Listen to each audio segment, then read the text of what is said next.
Assalamu alaikum, dear students. I welcome you once again in our next lecture, which is related to your surface chemistry unit. In this lecture, we are going to discuss some important terms which are used in surface chemistry and which are often asked in our examination. The first term which we are going to discuss here, that is adsorption.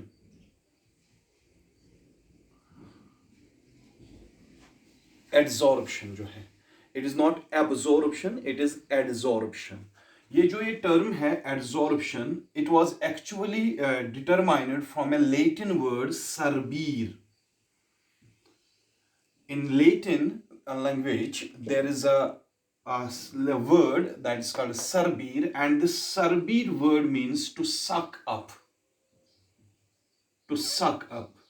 किसी चीज को अगर हमारे पास कोई material है, solid है, अगर वो सॉलिड मटेरियल किसी दूसरे मटेरियल सबस्टेंस को, जैसे हमारे पास लिक्विड है या जैसे हमारे पास गैस है, अगर वो सॉलिड उस मटेरियल यानी कि सॉलिड और लिक्विड को सक करे, that term here is called as sorbere in Latin language. And in the simple language, this sucking up of the gaseous molecules or liquid molecules by the solid substances, that term is called as adsorption. It is the simple definition. यानी कि जब कोई solid substance एक liquid substance या gaseous substance को suck करे, that is called as what? Adsorption. Basically, the concept of adsorption, or this term adsorption, it was coined. This term adsorption was first coined, or the concept of this term was given by H.A. Kayser. एक chemist है जिसका नाम है H.A. Kayser. उसने इस adsorption का concept दिया इन 1881. तो पहले तो हमने एक सिंपल सी हम कह सकते हैं कि लेमैन्स लैंग्वेज में कहा कि ये जो adsorption, it is simply the process of sucking of molecular species, especially gases and liquids, by the material substances like solids. And this term adsorption, it was initially coined by H.A. Kayser in 1881. So here I am going to give you some detailed description about this topic. It was simply the layman's definition, लेकिन मैं अच्छे से इसको यहाँ पे आपके लिए clear कर देता हूँ. तो एड्सॉर्प्शन टर्म समझने के लिए समझ लीजिए, मैंने आपका एक यहाँ पे एक सॉलिड सबस्टेंस लिया है. सॉलिड सबस्टेंस, ये आपका एक सॉलिड मटेरियल है. हर किसी सॉलिड मटेरियल के पास दो थिंग्स होते हैं. एक तो होता है इसका ये सरफेस. जैसे मेरे पास ये मार्कर दिया है, ये एक सॉलिड सबस्टेंस है, तो ये जो बाहरी पोर्शन इसका होगा ये कहलाएगा आपका सरफेस. तो इसमें भी अपना सरफेस है, और इस सरफेस के अंदर से जो भी होगा, that will be called as bulk. That means every substance, every solid substance possesses two things. One is surface, and the internal portion of this substance, that will be called as bulk. तो हमारे पास जैसे लकड़ी होती है, would होती है, हमारे पास would की भी अपनी एक सरफेस होती है. तो वुड का जो सरफेस के अंदर वाला मटेरियल रहेगा, that will be called as bulk. तो आप समझ लीजिए, ये जो सॉलिड सबस्टेंस आपने लिया था, जो बाहरी पोर्शन इसका है वो सरफेस कहलाता है या इंटरफेस कहलाता है, और जो उसका अंदरून होगा, that will be called as bulk. अगर आपने इसी सॉलिड की विसिनिटी में कुछ गैसवस सबस्टेंस को लाओगे आप, या किसी लिक्विड सबस्टेंस को लाओगे आप, in the vicinity of solid substances, if you will place some gases और व्हाट लिक्विड मॉलिक्यूल्स, जैसे ये गैसवस और लिक्विड मॉलिक्यूल्स है आपके पास. अगर ये लिक्विड मॉलिक्यूल्स या गैसवस मॉलिक्यूल्स इस सॉलिड के सरफेस पे डिपॉजिट हो गए, instead of entering or penetrating into bulk, these gaseous or liquid substances, they are getting deposited on the surface of the solid. जब कोई लिक्विड सबस्टेंस या कोई गैसवस सबस्टेंस एक सॉलिड के सरफेस पे डिपॉजिट हो जाए, that process is called as what? Adsorption. तो हम ऐसे भी कह सकते हैं, it is the process of deposition. It is the adsorption. Adsorption is the process of deposition of molecular substances like gases and liquids. जब ये डिपॉजिट होते हैं on the surface of materials, specially on the surface of solids, जब ये liquids और gases deposit हो जाते हैं we call this process as what? Adsorption. So in simple language we can say adsorption is that process in which there is the presence of higher concentration of molecular species, that is gases and liquids, they remain confined to the surface than entering into bulk. हाँ, कुछ molecules है जो bulk में भी penetrate हो सकते हैं, लेकिन उनको हम नेग्लेक्ट कर सकते हैं क्योंकि उनका नंबर बहुत कम है. जब सरफेस पे गैसवस और लिक्विड मॉलिक्यूल्स डिपॉजिट हो जाए, या जब सरफेस पे लिक्विड्स या गैसवस सबस्टेंसेस की कंसंट्रेशन जो है वो ज्यादा हो in comparison to the bulk, the process is called as what? Adsorption. तो एक एग्जांपल मैं आपके लिए यहाँ पे ले लेता हूँ एडसॉर्प्शन समझाने के लिए. हमने कहा adsorption is that process in which some gaseous substances or liquid substances or any other molecular species that gets deposited or absorbed on the surface of solid materials, या कभी कभी gaseous molecules जो है वो liquid के surface पे भी deposit हो जाते हैं. That process is also called as what? Adsorption. तो यहाँ पे मैं एक best example लेता हूँ adsorption समझाने के लिए. समझ लीजिए मैंने एक बीकर यहाँ पे ले लिया है. तो इस बीकर में मैंने वाटर रखा हुआ है और इसी वाटर में एक डाई में डिसॉल्व करूंगा. एक dye, let that be methylene blue. Methylene blue की डाई जो है, मिथाइलिन ब्लू जो है वो एक डाई है. उसी मिथाइलिन ब्लू डाई के मॉलिक्यूल्स को मैंने इस वाटर में डिसॉल्व कर दिया. आप यहाँ पे देख सकते हैं, I am dissolving the molecules of methylene blue die in water. तो जब मैंने मिथाइलिन ब्लू डाई जो है वो उसको मैंने वाटर में डिसॉल्व कर दिया, तो इसको मैं प्रॉपरली शेक कर लूंगा. यहाँ पे शेक करने के बाद ये जो आपकी मिथाइलिन ब्लू की यहाँ पे सॉल्यूशन बन जाएगी वाटर में, इसका जो कलर होगा वो ब्लू होगा क्योंकि डाई भी ब्लू कलर की है. लेकिन अब मैं क्या करूंगा, मैं चाहता हूं कि इस सॉल्यूशन का जो कलर है blue colour due to the presence of methylene blue molecules, जो इस सॉल्यूशन का ब्लू कलर होगा, मैं चाहता हूं कि इसका ब्लू कलर खत्म हो जाए और वंस अगेन ये सॉल्यूशन ट्रांसपेरेंट बन जाए. तो वो कैसे होगा? वो ऐसे होगा, हमें इसमें से सारे मिथाइलिन ब्लू मॉलिक्यूल्स जो इसमें प्रेजेंट है हमें उनको बाहर निकालना होगा. तो हम बाहर कैसे निकालें, उसके लिए एक सिंपल प्रोसीजर है. हम क्या करते हैं, हम चारकोल लाते हैं इन पाउडर्ड फॉर्म. पाउडर्ड चारकोल हम लाते हैं. तो यहां पे मैं इसमें पाउडर्ड चारकोल ऐड कर देता हूं. इसमें मैं पाउडर्ड चारकोल ऐड कर देता हूं. समझ लीजिएगा, I have added powdered charcoal into methylene blue solution. तो पाउडर्ड चारकोल ऐड करने के बाद इसमें मैं जब मैंने पाउडर्ड चारकोल ऐड किया, समझ लीजिए ये आपका एक पाउडर्ड चारकोल पार्टिकल है. ये बहुत सारे पाउडर्ड चारकोल पार्टिकल्स इसमें मैंने ऐड कर दिए हैं. और होता क्या है, जब मैं इस सॉल्यूशन को शेक करता हूं, इस सॉल्यूशन में एक तो मिथाइलिन ब्लू है, वाटर है, और अब मैंने चारकोल भी इसमें ऐड कर दिया. चारकोल जो है एक सॉलिड सबस्टेंस है. It has high absorbing power. ये सबस्टेंसेस को, स्पेशली लिक्विड सबस्टेंसेस को, गैसवस सबस्टेंसेस को, या कोई किसी भी सबस्टेंस को ये अपने सरफेस पे एब्जॉर्ब कर लेता है. तो यहाँ पे क्या होता है, जो मिथाइलिन ब्लू सॉल्यूशन थी उसका जो ब्लू कलर था, that is due to the presence of methylene blue molecules. मैंने इसमें अब चारकोल भी डिसॉल्व कर दिया, चारकोल भी इसमें डाल दिया. उस पाउडर चारकोल जो है, powder charcoal has the ability, it can absorb methylene blue molecules on its surface. ये जो चारकोल है, पाउडर चारकोल का ये जो पार्टिकल है, it has the ability, it absorbs the methylene blue molecules on its surface. तो यहाँ पे जितना भी पाउडर चारकोल मैंने डाल दिया, पाउडर चारकोल की वजह से यहाँ पे क्या होगा, सारे मिथाइलिन ब्लू मॉलिक्यूल जो इसमें प्रेजेंट है वो चारकोल की सरफेस पे क्या हो जाएंगे, डिपॉजिट. तो मैं अच्छे से शेक करके जब सारा मिथाइलिन ब्लू जब चारकोल पे डिपॉजिट हो जाएगा, उसके बाद मैं इस सॉल्यूशन को फिल्टर करूंगा. जब मैं इस सॉल्यूशन को फिल्टर करूंगा, फिल्टर करने के बाद क्या हो जाएगा, जो सारा चारकोल है वो बाहर निकल जाएगा और चारकोल के सरफेस पे क्या डिपॉजिट हुआ है, मिथाइलिन ब्लू. यानी कि चारकोल भी बाहर निकल जाएगा ड्यू टू फिल्ट्रेशन, और चारकोल के साथ जो चारकोल के सरफेस पे मिथाइलिन ब्लू डिपॉजिट हुआ है वो भी सारा बाहर निकल जाएगा. इसकी वजह से आपकी जो सॉल्यूशन है वो एक कलरलेस सॉल्यूशन बन जाएगी. That means the deposition of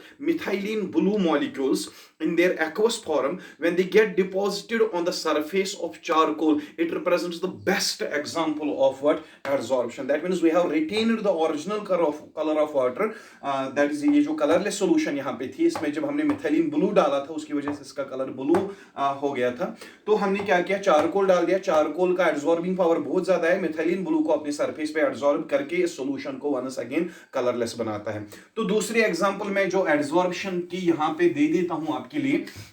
समझ लीजिए, हमने एक सिलेंडर लिया हुआ है जिसमें मैंने मॉइस्ट एयर लिया हुआ है, moist air. I have taken a container and इस कंटेनर में हमने क्या रखा हुआ है? मॉइस्ट एयर रखा हुआ है। तो हम चाहते हैं ये जो सारा मॉइस्चर इसमें प्रेजेंट है एयर के साथ, ये सारा मॉइस्चर हम चाहते हैं ये सारा मॉइस्चर बाहर निकले। तो हम क्या काम करते हैं, हम इसमें सिलिका जेल ऐड कर देते हैं। हम इसमें सिलिका जेल ऐड कर देते हैं। In moist air, if you want to remove the moisture, we are placing some crystals of silica gel. तो सिलिका जेल के जो क्रिस्टल्स होते हैं, they have the ability to absorb moisture. वो moisture को अपने सरफेस पे एब्जॉर्ब कर देते हैं। तो ऐसे ही जब आप बहुत सारा सिलिका जेल इसमें डालोगे, तो सारा जो मॉइस्चर है वो सिलिका जेल के सरफेस पे एब्जॉर्ब हो जाएगा। ऐसे सारा सिलिका जेल जब इसमें से बाहर निकलेगा, तो सिलिका जेल जो है अपने साथ वाटर मॉलिक्यूल्स को अपने सरफेस पे डिपॉजिट करके इस मॉइस्चर को निकालेगा बाहर, और हमारे पास जो एयर इसमें रहेगा that will be completely dry. That means the deposition of moisture on the surface of silica gel, that is the another example of what? Adsorption. ऐसे ही हमारे पास adsorption के बहुत सारे examples हैं। अगर आप निकल metals लोगे, जैसे निकल है आपके पास, जैसे आपके पास metals में प्लैटिनम है, जैसे metals में आपके पास अल्युमिनियम है, जैसे metals में आपके पास गोल्ड है, तो सारे metals they have the ability to trap this hydrogen gas or ammonia gas or carbon dioxide gas. Those gases are trapped on the surface of metals. That trapping or deposition of different gases on the surface of different metals, that also represents what? Adsorption. तो एक important चीज यहाँ पे जो याद रखनी है, ये जो adsorption है, adsorption is simply the process of presence of large concentration of molecular species, especially liquids and gases, on the surface of material. जब वो surface पे deposit हो जाए, that process is called as adsorption. तो यहाँ पे एक important point भी आप लिख सकते हो, वो ये है that adsorption जो है, it is not a bulk phenomenon, it is the surface phenomenon, क्योंकि adsorption जो है ये surface पे ही ज्यादा होती है। तो सेकेंड टर्म जो एड्सॉर्प्शन के बाद मैं यहां पे डिस्कस करूंगा, दैट विल बी एड्सॉर्बेंट। एड्सॉर्बेंट्स। अब एड्सॉर्बेंट किसे कहते हैं? एड्सॉर्बेंट जो है, जो ये मैं टर्म डिस्कस करने जा रहा हूं, adsorbent is any material whether solid or liquid, any material whether solid or liquid, कोई भी सबस्टेंस चाहे वो सॉलिड हो या लिक्विड हो, जिसकी सरफेस पे एड्सॉर्प्शन हो जाए, दैट सबस्टेंस और that material is called as what? Adsorbent. जैसे मैंने कहा था, सॉलिड्स में मेटल्स आते हैं। मेटल्स जैसे आपका कॉपर मेटल आएगा, अल्युमिनियम मेटल आएगा, या निकल आएगा आपका मेटल, या प्लैटिनम आएगा, या प्लैटिनम आएगा। एक्स्ट्रा में लिख लेता हूं, बहुत सारे मेटल्स है, बहुत सारे मेटल्स की सरफेसेस पे एड्सॉर्प्शन हो जाती है। That means all those metals which have the ability to trap some gases on their surface, all those solids or all those metals, they have the ability to act as what? Adsorbents. That means adsorbent is any substance on whose surface adsorption takes place. Likewise आपके पास solids में silica gel भी आता है, that is a good adsorbent. या charcoal आएगा, इसमें charcoal के different types है, बोन चारकोल आता है, बुलेट चारकोल आता है, एनिमल चारकोल आता है। तो वो सारे चारकोल्स के टाइप्स होते हैं, वो एड्सॉर्बेंट्स एक्ट करते हैं। या one of the most important adsorbent जो हम डे टू डे लाइफ में यूज करते हैं, या केमिस्ट्री प्रैक्टिकल्स में हम ज्यादातर इस्तेमाल करते हैं, that is alumina. It is actually anhydrous aluminum oxide, Al2O3. This Al2O3, it is also a solid and it has the ability to trap different liquid and gaseous substances on its surface. That means it also acts as what? Adsorbent. तो कहने का मतलब यही है, adsorbents are the materials whether solids or liquids on whose surface adsorption takes place, or we can say on whose surface the molecular species get deposited. ठीक है, जैसे आपके पास एक सॉलिड सरफेस है, तो इस पे हमारा एक गैसोस मॉलिक्यूल डिपॉजिट हो गया, तो ये जो इस सरफेस, जिसकी सरफेस पे गैस डिपॉजिट हो गया, उस सारे सबस्टेंस को, जिसकी सरफेस पे एडसॉर्प्शन हो गई, उस सारे सबस्टेंस को हम नाम देते हैं क्या? एडसॉर्बेंट. तो डिफरेंट एडसॉर्बेंट्स हम यूज करते हैं, जैसे चारकोल, सिलिका जेल, अल्यूमिना या मेटल्स को हम इस्तेमाल करते हैं for carrying out different adsorption processes. तो जो थर्ड टर्म यहां पे आ जाएगी, थर्ड टर्म जो यहां पे हम डिस्कस करेंगे, that will be adsorbates. Adsorbates, एक तो एडसॉर्बेंट था. एडसॉर्बेंट इज दैट सबस्टेंस जिसकी सरफेस पे एडसॉर्प्शन हो जाए. Now the term adsorbates. Adsorbate हम किसी भी सबस्टेंस को कहते हैं जो डिपॉजिट हो जाए on the surface of adsorbent. Adsorbate is that substance which gets deposited on the surface of adsorbent. यानी कि जो एडसॉर्ब हो जाए, जो सबस्टेंस चिपक जाए किसकी सरफेस पे? एडसॉर्बेंट की सरफेस पे, वो सबस्टेंस कहलाता है क्या? एडसॉर्बेंट. तो एडसॉर्बेट में क्या आता है? एक तो लिक्विड्स आते हैं. लिक्विड्स में जैसे साल्ट सॉल्यूशंस आएगी, NaCl की सॉल्यूशन या KCl की सॉल्यूशन या मिथाइलिन ब्लू की सॉल्यूशन आएगी यहां पे.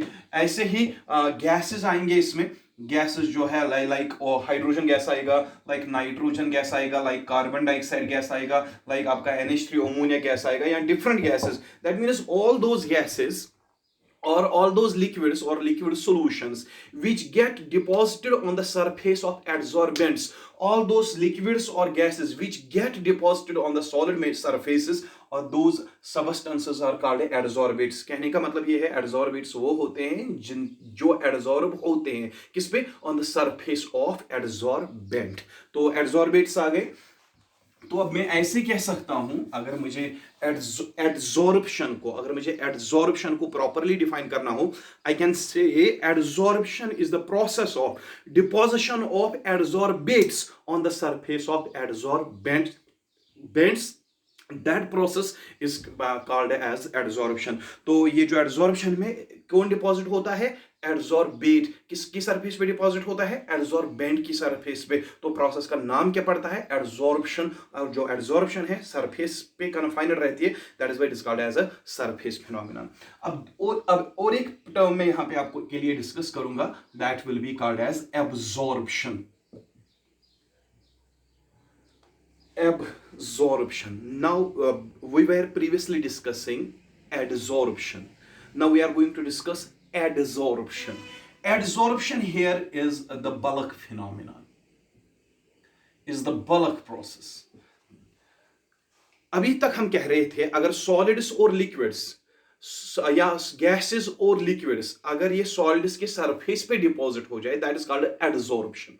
लेकिन अगर अब लिक्विड मॉलिक्यूल्स और गैसोस मॉलिक्यूल्स, जो मॉलिक्यूलर स्पीशीज है यानी कि एडसॉर्बेट्स जो है, अगर वो सरफेस के बजाय डायरेक्ट बल्क में पेनिट्रेट हो जाए, सॉलिड के बल्क में पेनिट्रेट हो जाए, that process is called what? Absorption. अब समझ लीजिए यहां पे आपका सॉलिड है, जो सॉलिड सबस्टेंस, मैं यहां पे इसको एक सॉलिड सबस्टेंस लिखता हूं. तो solid substance you know that it can act as adsorbent. तो इसका मैंने यहां पे रख दिया एडसॉर्बेंट. अब यहां से एक लिक्विड आ रहा है, समझ लीजिए लिक्विड मॉलिक्यूल्स आ रहे हैं. लिक्विड मॉलिक्यूल्स आ गए, तो ये सारे liquid molecules directly into bulk enter हो गए. When there is the direct penetration of liquid molecules or gaseous molecules, when there is the direct penetration of these molecules into the bulk, that means ये जो molecules है surface पे नहीं रह रहे हैं, सॉलिड के सरफेस पे नहीं जा रहे हैं, सॉलिड के सरफेस पे नहीं चिपक रहे हैं, ये सीधे बल्क में एंटर हो गए. जबकि लिक्विड और गैसोस मॉलिक्यूल्स एक सॉलिड के बल्क में डायरेक्टली एंटर हो जाए, that process is called as what? absorption. That means absorption is the phenomenon of direct penetration of molecular substances, especially liquids and gases, directly into the bulk. जब bulk में directly liquid और solid enter हो जाए, that process is called what? Absorption. इसमें example आ सकती है absorption of water by sponge. जैसे आप sponge पढ़ते हो, living organism है, जब वो उसकी body जो होती है, उसकी bodies पे कुछ cavities होती है, तो पोरिफेरा में आता है, शायद वो zoology वाले स्टूडेंट्स को ज्यादा पता होगा। जो स्पॉन्ज होता है लिविंग क्रिएचर, उसकी बॉडी पे कुछ पोरस होते हैं, तो पोरस के थ्रू डायरेक्टली वाटर जो है बलक में पेनिट्रेट हो जाता है। That absorption of water bye sponge, that represents the best example of absorption. या जैसे रूट्स जमीन में से, सॉइल में से वाटर मॉलिक्यूल्स को एब्जॉर्ब करते हैं, that also represents the bulk process, जिसमें कि वाटर मॉलिक्यूल्स डायरेक्टली रूट्स के बल्क में पेनिट्रेट हो जाते हैं। those processes in which the molecular species, whether liquids or gases, directly penetrate into what bulk of the materials, those processes are called as what? Absorption. तो इसके बाद और एक टर्म यहाँ पे आती है। हम सारे टर्म्स जो है आज ही क्लियर करेंगे इसी लेक्चर में, कोई डिफिकल्ट टर्म नहीं है यहाँ पे। तो हम विदाउट वेस्टिंग टाइम हम दूसरी टर्म यहाँ पे डिस्कस करेंगे। Now the another term which we are going to discuss, that is sorption. Sorption, the term sorption, it was coined by J.W. McBain. एक साइंटिस्ट है जिसका नाम है J.W. McBain. In 1909, he coined a special term, that is sorption. Sorption is basically the simultaneous occurrence of absorption as well as adsorption. जब एक ही time पे एक solid substance gas को अपनी सरफेस पे ट्रैप भी करता हो और कुछ मॉलिक्यूल्स को डायरेक्टली एब्जॉर्ब करके अपने बल्क में लाए, that process in which simultaneous occurrence of adsorption as well as absorption takes place, that process is called as what? Sorption. तो यहाँ पे हम सॉर्प्शन डिस्कस कर रहे हैं। सॉर्प्शन में जो है, सॉर्प्शन में सॉलिड्स के सरफेस पे कुछ मॉलिक्यूल्स डिपॉजिट हो जाएंगे और सॉर्प्शन में कुछ मॉलिक्यूल्स डायरेक्टली बल्क में पेनिट्रेट हो जाएंगे। तो सॉर्प्शन की एक मैं बेस्ट एग्जांपल आपके लिए यहाँ पे देता हूँ। आप समझ लीजिए, मैंने यहाँ पे एक मेटल लिया है, या मैंने समझो चारकोल लिया है। एक चारकोल है आपके पास, चारकोल पार्टिकल है आपके पास। तो मैं इस चारकोल पार्टिकल को अगर हाइड्रोजन गैस के कांटेक्ट में लाता हूं, when we place charcoal in contact with hydrogen gas, what is observed?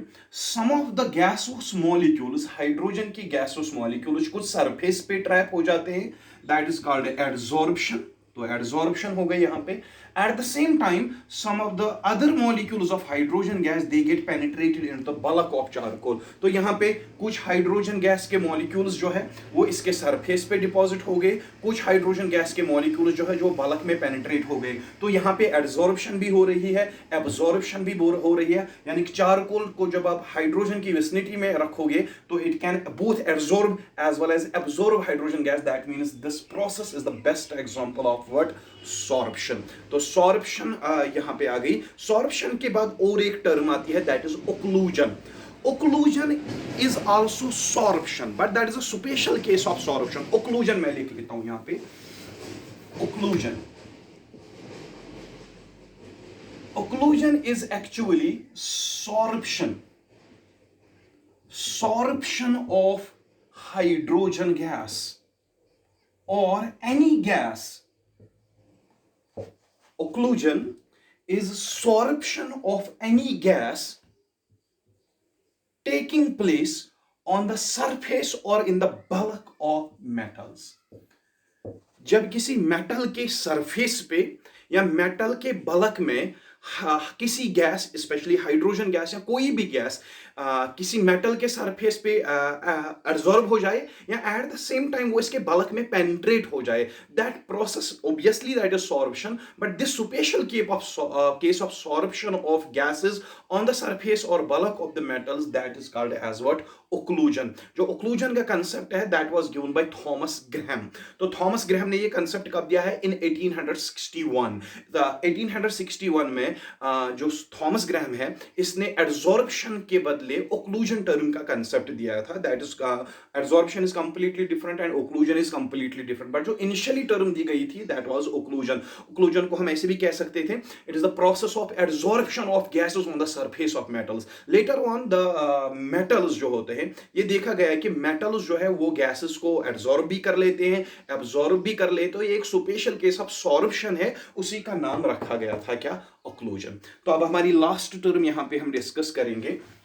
एक तो हमारी टर्म यहाँ पे एड्जॉर्प्शन डिस्कस हो गई, एड्जॉर्बेंट एड्जॉर्बेट डिस्कस हो गया, एब्जॉर्प्शन डिस्कस हो गई, उसके बाद सॉर्प्शन हमने डिस्कस करी। अब हम लास्ट टर्म जो है डिसॉर्प्शन डिस्कस करेंगे। Desorption, desorption is the reverse of adsorption.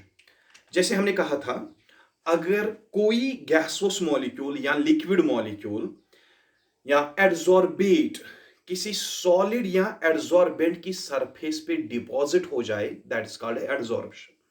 अगर हम इस एड्जॉर्बेट को, गैसोस मॉलिक्यूल को, लिक्विड मॉलिक्यूल को, अगर हम इसको एड्जॉर्बेंट की सरफेस से बाहर निकाले, the process will be called as desorption. That means desorption is the process of removal of adsorbate molecules from the surface of adsorbents. The process is called as what, desorption. जैसे आपकी यहां पे adsorption हो गई थी, कुछ adsorbate molecules इस पे एड्जॉर्बेंट पे एड्जॉर्ब हो गए हैं, तो अगर मैं इन मॉलिक्यूल्स को क्या करूं, अगर मैं इनको बाहर निकालूं, बाहर कैसे निकाले, बाय इंक्रीजिंग द टेम्परेचर। अगर हम एड्जॉर्बेंट को ज्यादा टेम्परेचर देंगे, ज्यादा टेम्परेचर देने की वजह से जो एड्जॉर्बेंट और एड्जॉर्बेट के दरमियान अट्रैक्शन थी, वो ज्यादा टेम्परेचर देने की वजह से यहाँ पे अट्रैक्शन खत्म हो जाएगी। ये जो सारा यहाँ पे ये गैस एड्जॉर्बेट या लिक्विड या कोई भी गैस इस पे डिपॉजिट हुआ था, वो सारा बाहर निकल जाएगा। That means the process of desorption it can be carried by increasing the temperature. या हम ऐसे भी कर सकते हैं, जैसे यहाँ पे आपके गैसोस मॉलिक्यूल्स है, तो अगर मैं चाहूं कि यहाँ पे एड्जॉर्प्शन हो जाए, मैं इंक्रीज करूंगा pressure, I will increase the pressure, I will increase the pressure. Pressure increase करने की वजह से क्या होगा, जब मैं प्रेशर इंक्रीज करूंगा क्या होगा, ये सारी गैसोस मॉलिक्यूल्स जो है ये इस पे डिपॉजिट हो जाएंगे। By increasing pressure, the gaseous molecules or the liquid molecules they get absorbed on the surface of adsorbents by increasing the pressure। लेकिन अगर मैं प्रेशर को डिक्रीज करूं, अगर मैं प्रेशर यहाँ पे डिक्रीज करता हूं, प्रेशर डिक्रीज करने की क्या वजह से क्या हो जाएगा, ये सारे मॉलिक्यूल्स यहां से उठ जाएंगे, यहां पे फिर से डिसॉर्प्शन हो जाएगी। That means desorption can be carried either by decreasing the pressure or by increasing what, temperature. In both the cases यहां पे से जो एड्जॉर्बेट मॉलिक्यूल्स थे वो इस सरफेस से बाहर निकल जाएंगे। लेकिन एक बात यहां पे याद रखनी है, जो डिसॉर्प्शन प्रोसेस होती है इट इज ऑलवेज रिवर्सिबल। अगर यहां पे कोई गैस डिपॉजिट हुआ है, यानी कि एड्जॉर्प्शन हुई है, एड्जॉर्प्शन होने के बाद मैंने डिसॉर्प्शन कर दी, ये गैसोस मॉलिक्यूल्स मैंने उठा दिए, लेकिन जो एटमॉस्फेयर में एयर प्रेजेंट होता है वहां से कुछ नए गैसोस मॉलिक्यूल्स इस पे डिपॉजिट हो जाएंगे। दैट मींस एड्जॉर्प्शन फिर से हो गई, मैंने फिर से डिसॉर्प्शन कर दी, एटमॉस्फेयर से फिर से दूसरे गैसोस मॉलिक्यूल्स आ जाएंगे, वो इस सरफेस को फिर से ऑक्यूपाई करेंगे। यानी कि आप कितना भी डिसॉर्प्शन करते रहो, एड्जॉर्प्शन फिर से होती जाएगी। That is why we say the process of desorption is reversible, और we can say there is the equilibrium between the adsorption and desorption process। कुछ गैसोस मॉलिक्यूल सरफेस पे डिपॉजिट होते रहते हैं और वो फिर जब वहां से बाहर निकलते हैं नए गैसोस मॉलिक्यूल्स फिर इस सरफेस पे डिपॉजिट हो सकते हैं। That is why we say the process of desorption is a reversible process। Hope you have understood this lecture। Inshallah in our next lecture we will be going to discuss some special types of adsorption, that is physisorption and chemisorption। फिर वो actually जो adsorbate होता है and adsorbent होता है, इनके बीच में कौन सा फोर्स ऑफ अट्रैक्शन है, strong force of attraction that is chemical force है, या वान डर वाल्स फोर्स ऑफ अट्रैक्शन जिसको हम फिजिकल फोर्स है, कौन सा फोर्स है एड्जॉर्बेट और एड्जॉर्बेंट के बीच में। ऑन दैट बेसिस हम एड्जॉर्प्शन के कुछ टाइप्स पढ़ेंगे, जिसमें केमिकल एड्जॉर्प्शन और फिजिकल एड्जॉर्प्शन का हम मेन डिस्कशन जिसके बारे में होगा वो हम अगले वीडियो में हम डिस्कस करेंगे। अल्लाह हाफिज।